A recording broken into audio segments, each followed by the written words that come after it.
Kung palagin dito. Palagin po natin dito.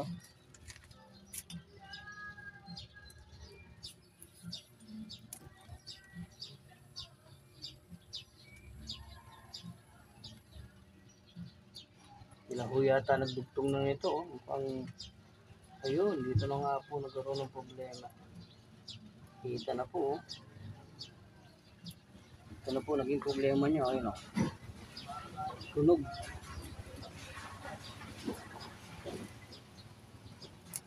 Maamoy na po siya rito. Ayan o. Sunog sa dugtungan. Ayan.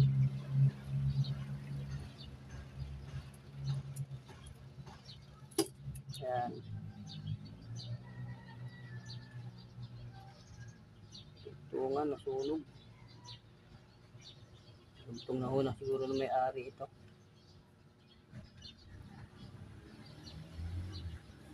Tagalan na po yan o.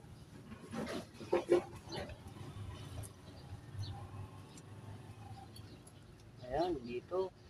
Sunog na po pala ito. Hindi po na dugtong. Ayan po naging problema niya. Sunog na sunog o. Ayan o.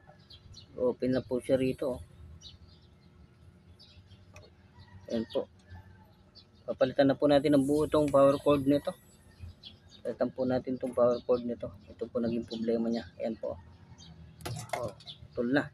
Tul na po siya.